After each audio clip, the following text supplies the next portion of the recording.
Hello everyone, welcome back to the Solid Sports and Gaming channel. You're watching another edition of the Solid Sports video blog. This is episode 124 and today's date is July 16th, 2020. I messed up the dates the last couple of videos, so I want to make sure I had the right date right. Thank you so much for joining me today. Of course, we've been doing our NFL division preview week by week, and this week, we're talking about the AFC North. A very interesting division, so I can't wait to get into it. And me being a Ravens fan, we get to talk about some Ravens, so it's good to talk about that.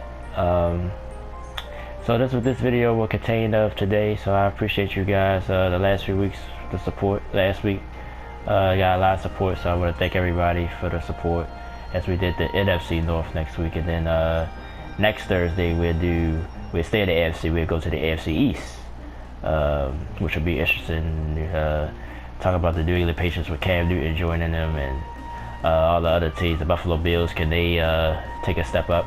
We'll talk about that next week, but we're going to focus on the AFC North today. Before we get into it, just a few little notes, because sports is starting to come back. Baseball starts next week from today, so I'm going to do a baseball preview special. Saturday is my plan of doing that, so having some internet issues as well, so trying to get over those. So hopefully today's video won't take too long to upload either, but Saturday, hopefully the issue supposed to be resolved by then, so hopefully that'll go smoothly and I'll do that video on Saturday. Either way, I could probably work around it and still put together something. Gotta get my notes together. Only a 60 game season, so it's gonna be hard, so I just go through my predictions and go through the MLB as I start next Thursday, and then the following Saturday we're going to do NBA, because the NBA will start that following Thursday after that. So, or I think they start yeah, because they start the 31st, so right, the 31st and 30th, so yeah, so the following Thursday the NBA starts, so we're going to do that Saturday. For that, we're going to do an NBA preview, looking at the bubble of teams that's left, and all my predictions. So there are two videos to look forward to that's coming up, sports wise. Other than that, we'll still do, like I said, the AFC East next Thursday, so a lot of videos upcoming. So just thank you for all the support as well. Just a few notes, like I said, let's talk about baseball. Everything is so far is planning on going. Like I said, they start next Thursday. I think they call it summer camp games, I think Saturday. So something to look forward to. Finally some more baseball back on the field. Of course, COVID-19 still out there, might throw a monkey wrench and everything, but as of now everything's set to go. Some players have tested positive. Nobody really majored in the MLB. A lot of players have pulled out as well. So that's why, like I said, it's going to be hard to predict who will do well in this 60 game season, but we'll see. I'm going to put a lot of thought into it. I got a couple of teams in mind I think that's going to do well, but I think pitching is going to be a big key, so I probably lean toward teams with a lot of good starting pitching, and that's where I might lean on, put my faith into to do well this season. But in basketball, of course, they started soon. Players already arrived in Orlando. Of course, they got a bubble there. The latest person to catch positive with the big name is Russell Westbrook. So he's delayed, but he's hoping he can join his team. I think James Harden for the Rockets also, the Houston Rockets, because that's where Westbrook plays now. It's been cleared, I think, but there was speculation that he might have had the virus, but I think he's now just joined 11. But he's still, in fact, he still has to, I think he's still taking tests. I think he got to have 3 negative tests, excuse me, to join the team. So he's not practicing with the team, but he is in Orlando, I believe. I heard that yesterday. So what that means for Houston, I think they're a team that might can surprise some people. I wouldn't say surprise, but probably can get past the Lakers, because the Lakers and the Clippers are the two juggernauts in the West. But I think Houston can put a crack in the armor with the talent that they have, and with with the situation with no fans and things like that.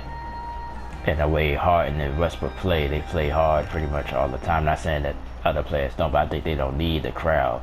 I think they go just want to compete and play. So I think Houston's a team to look out for. We'll talk about all that when we do our NBA preview. But that's just a a little side nugget that he got the virus.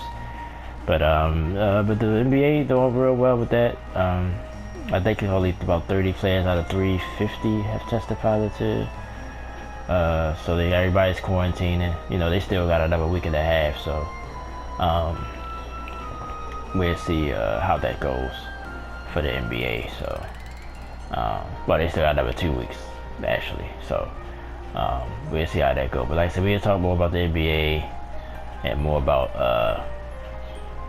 the MLB, especially Saturday about the MLB. So, but that's just two big things I want to throw out there, and just hope everything's. I mean, I miss sports a lot, man. I know a lot of people do. I mean, you want everybody to be safe, but man, I need sports in my life, man. So hopefully everything works out and everything stays safe. Because if something, if things go wrong, of course they'll shut down everything again. So, so hopefully everything works out.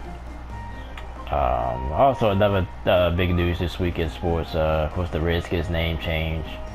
Of course, the sponsors have pushed Washington to change the name. They officially retired it on Monday, so you won't see, like, you already can go on websites and won't see the name anymore. Still speculating on the name. They threw a couple of names out there, like they wanted to honor the Tuskegee Airmen and do Red Tails. I heard Red Wolf, which is a real animal. That's endangered species that they're thinking about. So I think they should let the fans chime in on it a little bit. I don't think he should just rename the team. So I think the fans should have some input, but we'll see. But I was hearing some interesting points. I listened to Bomani Jones for ESPN. I listened to his podcast the other day. He was saying, yeah, it's hard to, make all those changes in a month. The NFL season started about a month and a half from now. So you expect a new name, a new logo, within that short period of time. So what he said he thought was what happened is they keep the name for this season, and then next off season, make the big change. I still don't know if they're gonna change the colors, so that's that's something to think about. But I'll be honest, like I didn't know that the name was. I mean, it don't sound good. But I tell a quick story, I guess, to tell on myself. I was a kid. My little sister had a little. It sounds weird, my oldest little sister, but we used to fight all the time. We're 6 years apart, but I love her. But I used to call her Redskin because her skin was a little bit redder, and but I didn't know Redskin was a racial slur. I really didn't. So I try not to say it that much now that I found out that it is, and I did a little research on it. Yeah, I think they should have been changed the name. And then the origin of it, I've been hearing this week, like the original owner was basically a racist, and he named the team that name, and then actually tried to hire a Native American coach to sign off on it. So it's a lot of bad, But there's other teams out here, everybody, like the Atlanta Braves. I'm a Braves fan. I'm a Braves fan. I always tell them I'm an Atlanta Braves fan.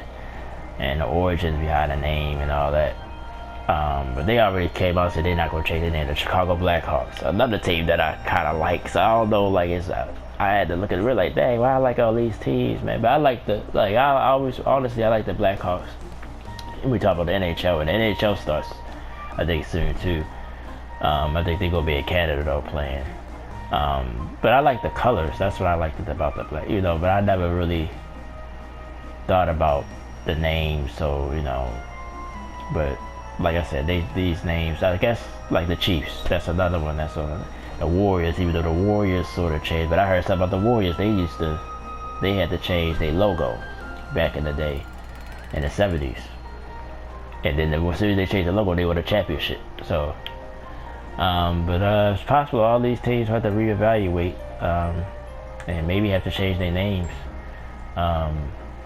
But Native Americans have had it bad, you know, in the history of this country as well. Basically, got their land taken from them. So, and basically, you don't, they pretty much non-existent, like, you know. So, I think this was a long time coming, and now that I educated myself, I try not to say the name even before now, but now it's official. They're going to change the name, so that's something to look out for. But let's get to why we're here today. Let's talk about the NFC North as one of the pretty much interesting divisions in football. But everybody think the team I'm about to talk about going to run away with it, and I'm from Baltimore. Of course, I'm a Baltimore Ravens fan. We're gonna talk about the Ravens first, and not just because, you know, they the monster year they had last year. I usually go in alphabetical order, and the Ravens just happen to be the first team. So, not no homerism going on here, at least not yet. But let's look at their schedule. Of course, you know their schedule is gonna be easy. Of course, they got the NFC East this year, so they play the Washington team. They got the Cowboys on here, the New York Giants, and the Philadelphia Eagles. But they got Houston, they got Kansas City again, but this time Kansas City comes here to Baltimore, and I think that's a big difference. Even though it might not be no fans in the stand, but at least you'll be here at home in Baltimore for that game. Last couple of years we had to go to Kansas City, we ain't been successful at it. So I think that's a huge, I think that's, to me, that's the biggest game to set the bar for the Ravens there. At New England, that'll be a tough game, regardless. Maybe you'll be seeing Cam Newton there.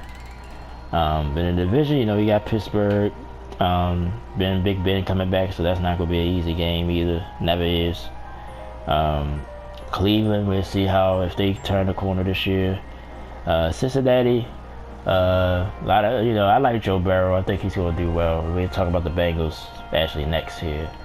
But I think this is a year they're going to be some growing pains. I think they're going to sort of surprise, like probably stay in some games. We'll see how the development Joe Burrow is. But I think this is definitely a rebuild year for the Bengals. So, but let's talk about Lamar Jackson, man. Like, coming off an MVP, definitely to be top 5. You have to put him in the top 5 at least in quarterbacks today. Really had a big jump last year, especially throwing the football. Of course, they tailored the offense around him. Of course, he's going to run around. They can let him do his thing. Just hopefully he don't get hurt. That's my only fear, the way he plays. But he's going to have to take another big jump, especially in the playoffs. Like, this is the year he has to win a playoff game. Like, if he don't, people just, well, I don't want to say haters, but it's going to be some rumblers going to be wondering, is he the answer, you know? But the way his poise to me is, I don't think he's, because this is a big year for him. Like I said, he has to win a playoff game, but I don't think he's feeling that pressure. Like, at least on the outside, I don't seem like he is. I think he's just going to go out there and do his thing. But they got to win a playoff game with him this year. They have to. Like, regardless, even if they don't wind up getting a bye, which I think they will. I think it's between them and Kansas City and the AFC, like, which is everybody saying that. Pretty much everybody else is over those two. So you're thinking, oh, this year, yeah, it's the seventh. I think it's 7 playoff seeds, so there's only one. So the top team get the bye.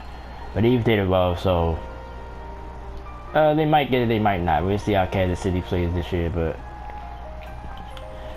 they have to win a playoff game. Like, that's got to be the #1 goal this season, is to win a playoff game. And I think they will win this division. I think they might get some challenges for Pittsburgh and Cleveland, but I think the Ravens are just so much better. The defensive line is going to be the, like I said, the catalyst, especially on defense. Well, it is on defense, but that's going to be a huge strength of the Ravens. Speaking of the defensive line, the linebacker core, Judon, he will play under the tag. They did reach a deal with him, so he will play under the franchise tag. Because that was passed yesterday. That's what I wanted to get to talk about, Dak Prescott. Of course, he missed the tag, but we'll talk more about him next week when we do the well, in 2 weeks we'll talk about the NFC East. But yeah, he missed the tag, so that was huge news yesterday as well. So he will have to play the tag this year. A lot of people in Dallas don't like that, but let's stay on the topic. Let's stay in this AFC North. Did the Ravens have a good? I think they had another great draft, which they know for. They always find diamonds in the rough, especially on seemed like on defense though for the most part. But I think the J.K. Dobbins pick was a huge steal in the draft. The running back from Ohio State, mix him in there with Gus the Bus and Mark Ingram. So our running back core is pretty good to go along with Lamar running. So I think that opened up the offense a little bit more. Let's see if Patrick Queen from LSU. A lot of people, they say he's going to do well, but there's some skeptical people out there say he might struggle his first year, so we'll see. But I think the Ravens from top to bottom is a deep team, and they did it again in the draft. And I guess the big question, can they get past the Chiefs? That's why I say week 3 here in Baltimore is going to be a huge game. I think they have to. I think for a mental standpoint, just for we're here standpoint, I think they have to win that game. I think the Chiefs don't really fear the Ravens right now because they've been beating them the last couple of years.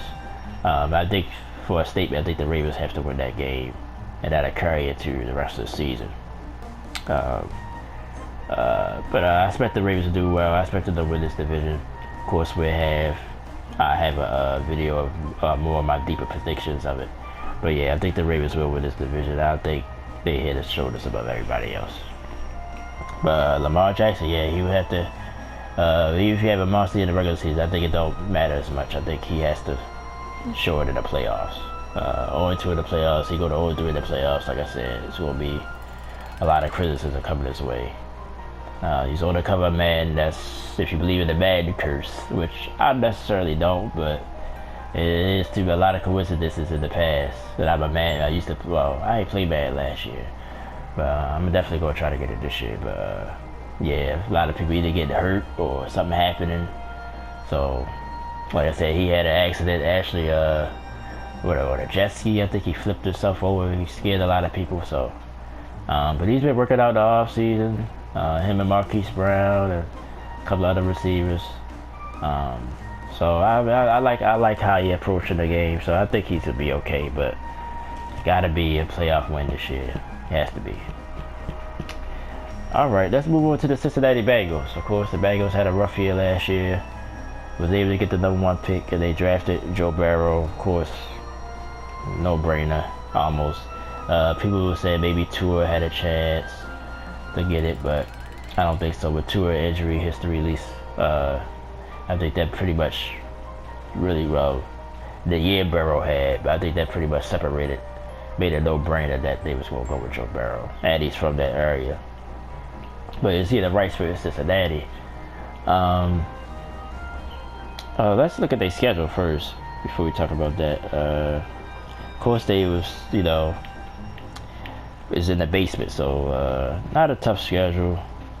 A couple of interesting games, I think. I would want to see, they play Miami this year, so it'd be Miami. It might be Burrow against Tua in Miami.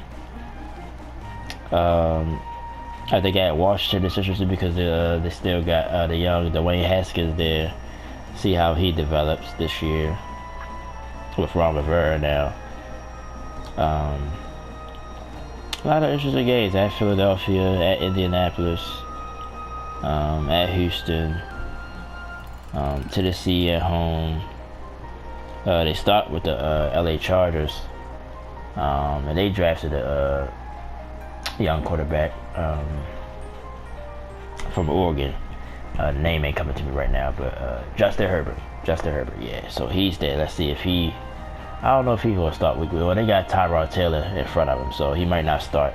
But if Tyrod Taylor struggles throughout the season, they'll probably make that move.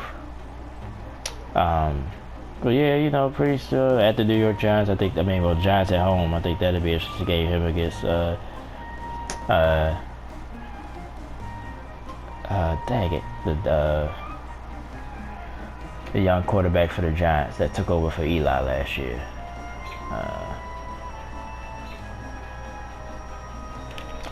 Dang it. But yeah, that's it. I want to see that matchup. Basically, all these young, like it's a lot of he go against a lot of young quarterbacks on the schedule. So I know they've called him Daddy Dimes, but I forgot his real name. It's not coming to me right now. But he'll be back. Daniel Jones.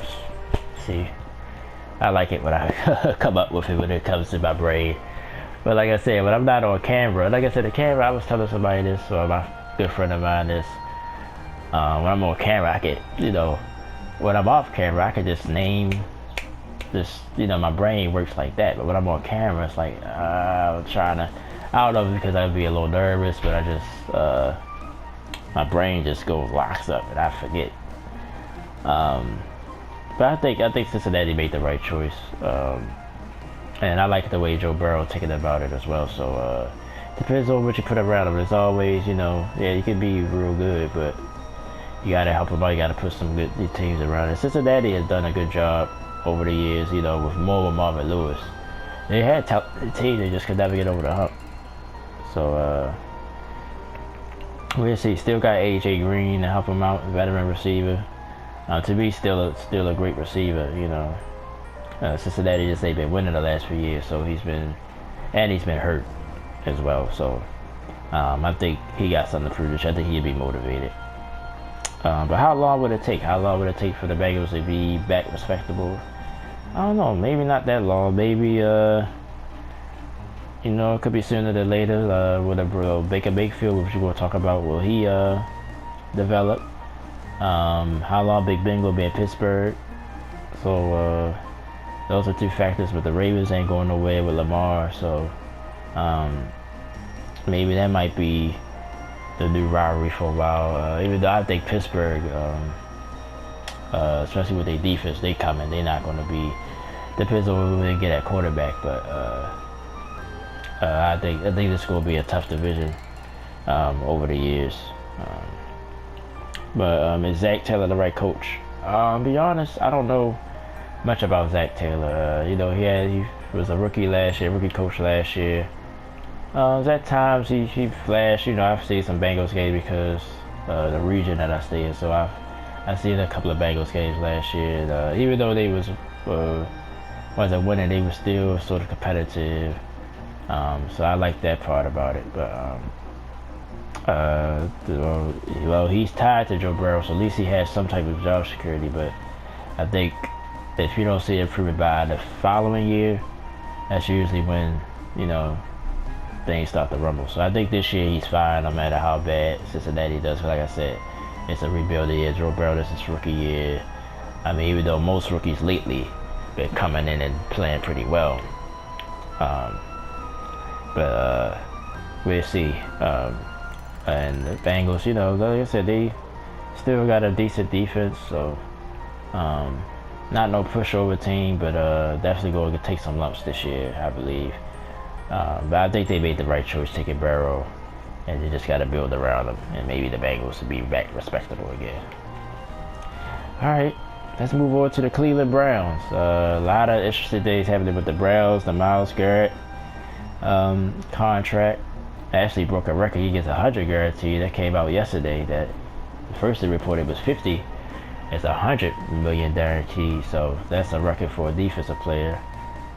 And I think he deserves it. He's been consistent. A lot of people knocking him for the incident last year. We'll talk more about that in a minute. But let's skip over their schedule though, real quick. Let's see some interesting games. They got a pretty even out schedule. Of course, division games with Ravens, Bengals, and the Steelers, but they got the NFC East as well.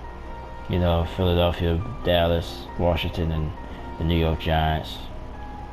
So that'll be an interesting game because they'll Beckham go back to New York and play the Giants. So that's going to be interesting. Indianapolis, that's a tough game with Phillip Rivers there now. Houston, Las Vegas, play the New York Jets. So chance for Baker to turn it around. We'll talk about Baker in a minute, but let's focus on Myles Garrett now. I think he deserved the money. I think he's a nice young man, but everybody says, of course, they did last year which is controversial. But if it happened, then you know, maybe he still flipped out too much, tried to hit Mason Rudolph with the helmet, but basically he said Mason Rudolph called him the N-word, so that made him snap. And the game was over. Like, I actually was watching this game. It was a Thursday night game.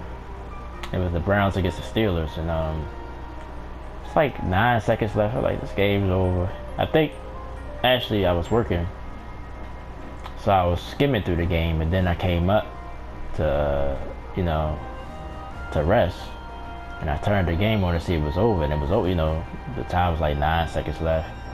I think Pittsburgh was backed up pretty much in their own territory. I think it was 20 to 3, whatever the score was. Then I think I probably played my game or something. Then another hour I just check. I always check ESPN.com or something, you know, check scores or whatever. And they said all this stuff happened and they got the fight, and I was like, what? It was 9 seconds left. Like, how? Like, that's what I didn't understand. Like, the game was just, it was done. So, but he accused Rudolph of calling him the N-word, and heck broke loose. So he was able to rip off Mason Rudolph's helmet and try to hit him with it. So he got suspended for the rest of the season, and I think he got reinstated, so he'll be ready for this season. But other than that incident, and people were trying to say, well, Mason Rudolph came out and said it was a flat out lie, like he didn't call him that. So that made it seem like he just flipped out and went crazy, you know. But for his demeanor, well, for most people say for his demeanor, most people that say they know him, that he's not like that. Like, it takes a lot for him to get that angry. So it's hard. I mean, we wasn't there. And then the crazy thing is the NFL usually had mics all over the place. No mic picked up that, you know, and that's what made people think, well, maybe he was over exaggerating or whatever, because we had no proof of it. But something happened. There's no way somebody. But then the game's over. You won the game. Like, I would understand if a Pittsburgh player more got snapped because they were so angry that they lost, or, you know, they was frustrated that they was losing, but they was winning. So what? Why would he be so upset about something? So something happened that wasn't supposed to happen. I think he flipped out, and that was it. But they said the guy's usually a calm guy. They said I heard a story just 2 days ago that he got punched in the face one time and by a fan, and he didn't fight the fan. He just, you know, he just let it go. Because first of all, even if, you know, you're a big NFL player, so I don't know how big the person was, but if somebody punched me in my face, it's time to fight, man. Like, you know what I mean? No matter what the situation is, he held his composure. He didn't fight the fan or whatever. So basically, everything you're hearing about it, this guy don't usually just lose his cool. So something happened. But I'm glad he got his money, and that was good for Cleveland. Cleveland, you know, they got talent on this team, like, you know, to move on to Baker, because it's his time. Like, he's had to, it's a make or break year for him. The talent's there, and maybe it's too much talent, and maybe that's the issue. You got Odell Beckham there, you got Jarvis Landry there. Actually, the tight end of Joku, he wants a trade. I just seen that yesterday, for whatever reason. Nick Chubb, that's the thing Cleveland got to do. Give the ball to Nick Chubb. Like, every time he touches the ball, something good happens. And me knowing when they played the Ravens last year, he destroyed us, man. Like, I think they need to build an offense around Nick Chubb, and it'll open up everything else. I think if they did that, they'd have won more. They'd have easily won more games. You know, it would have been better offensively. But Baker gotta step up to the plate. I think he can. I like Baker Mayfield. I like his attitude. But I think he, you know, he hasn't been talking much.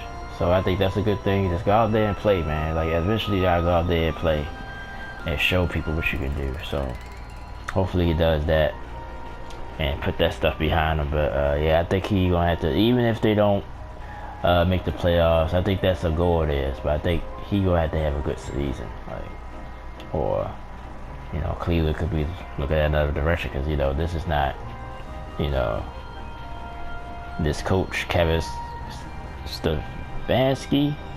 Hopefully I'm saying that right. I don't know nothing about this guy either. But maybe he'll do a good job. I don't know nothing about him. I did a little bit of research, but not a lot of background on him. So hopefully he's a good fit to manage all these personalities. But I think the Browns, they're gonna have to show some type of improvement this year. I think at least finish 9-7. I think that's realistic with this schedule. I think it's possible. You gotta win some division games, of course, but got a couple of teams you posted like Jacksonville. The New York Giants game is going to be a interesting game, but I think that's a game you probably expect them to win. As of now, Washington and Cincinnati, you got to, I think if Cincinnati beats you twice, I think that's an issue. So I think those games you got to get wins in.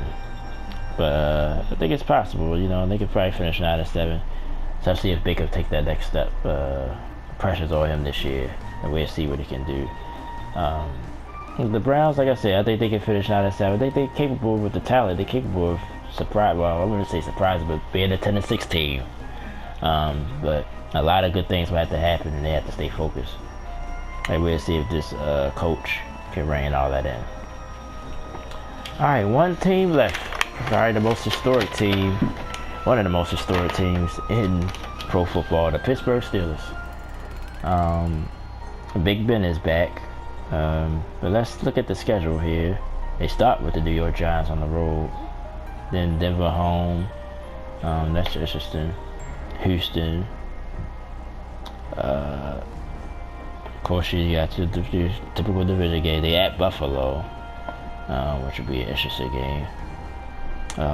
Indianapolis. So they got a couple of tough, at Tennessee. So they still got a pretty tough schedule despite them just missed it. And they just missed the playoffs last year. And I'm gonna talk about that. Mike Tomlin, they need to leave Mike Tomlin alone, man. Like Mike Tomlin does a great job. I don't hate the Steelers, but the Steelers is the biggest Ravens rival. So I don't like saying all this, but you got to give people the respect they deserve sometimes. And I respect Mike Tomlin as a coach. I think he shouldn't be questioned as much anymore. But yeah, Big Ben is back. So Ben Roethlisberger, of course, he's up there, getting up there in age. I think he's about 37. I think a lot of injuries on his career. Had a season-ending surgery last year. So can he bounce back and be the Big Ben? But they're gonna need Juju Smith-Schuster. They gave him, the reins to the receiving core. He's supposed to be the number one, so hopefully him and Big Ben can get that going. James Carter, let's see if he comes back and has a big year. I like him. Cancer survivor, by the way, from Pittsburgh, so it's a good story. Let's see what kind of year he has. But I think it's going to be a Steelers defense again. It's young defense with T.J. Watt leading the way. Joe Hayden. All these guys they like to get at the quarterback. So we'll see. I think that's going to be the strength of the team. Surprise, on a sneak tip, I think the defense is going to be the key to the Steelers. And like I said, Mike Tomlin, man, he's hell of a coach. What he did last year with Mason Rudolph, still almost made the playoffs. Still finished 7-9. Still was right there to get the playoff spot. So he did a heck of a job last year when Big Ben went down. A lot of other injuries as well, wasn't just Big Ben. So then losing, that Antonio Brown situation in the off season last year, losing him. He did a great job. I forget Le'Veon, even though that was way before that, but just all the stuff that's happened there, he still been able to keep this team focused and winning football games. So that's why I can't dismiss the Steelers. I think they have a chance to be, you wouldn't call them a dark horse, but a team that, like I said, can flip this thing on its head and get in the Ravens' way. And they have done that before, so don't dismiss this Steelers team.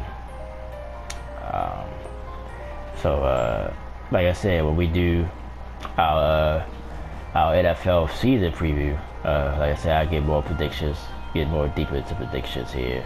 But the Steelers is going to be rich regardless. or where they be, or instead that they're going to be in a way. They're not going to be no pushover team, and they never was, especially with Tomlin at the helm. So, going to be an interesting year for the Steelers. See if Big Ben can really bounce back. Schedule, like I said, kind of for a second place team, a little tough, but they ain't had Big Ben last year, so they'll definitely be a better team just because of that.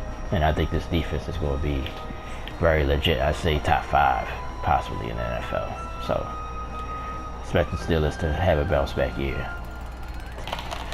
Alright, so we gotten through the AFC North. So that'll do it today. I want to thank everybody for the support, like I said. Next week we will stay at the AFC. We'll do the AFC East, which will be an interesting division with the New England Patriots, the Miami Dolphins, the Buffalo Bills, and the New York Jets. So we'll look at those 4 teams next week. And like I said, I like dialogue. I try to get people to leave comments. Some people left some comments a couple of videos ago. Who you think will win this division? What's your predictions? We can go back and forth, talk through the comments. So definitely feel free to leave a comment. And I just thank you guys for the support as always. Try to get on here as much as I can. Like I said, I've been doing it every Thursday. I get a couple of hours off, so I'm gonna cram this video in. Hopefully my internet acts right this morning. I can get the video up. Like I said, we got an MLB preview coming Saturday. Then next Thursday we have right back to the NFL preview special, the AFC East. And then next Saturday after that, we'll have the NBA preview, as that will get started soon as well. But I thank everybody for the support. Like I said, shout out to my man Derek. He was on there last week, left a couple of comments.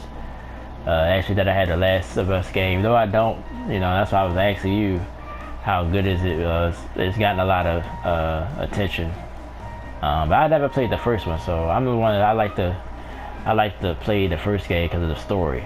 So I might try to buy the first one first, but if I have to buy the second one, I might. I don't know. But try to save my money. So I ain't been buying a lot of games lately, period. But I'm definitely going to check that out. And yeah, hopefully, once this pandemic is over, if it ever ends, because it seems like it's never going to end. And that's another day. Stay safe, please. I've been lucky. I say I could be lucky so far.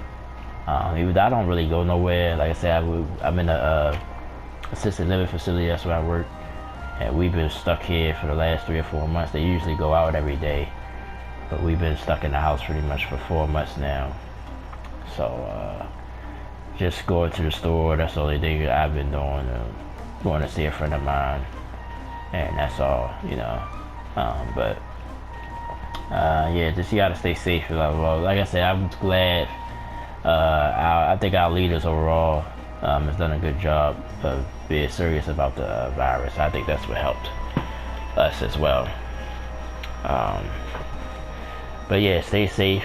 And I guess I'll talk to you guys next week. I don't want to ramble too much. I appreciate it. We do the AFC East next week, but Saturday, join me if you're a baseball fan. We get into this 60-game season and see who will come up on top on that. That's going to be tough. Like I said, I'm going to have to really do some digging. But I'm probably going to lean towards pitching.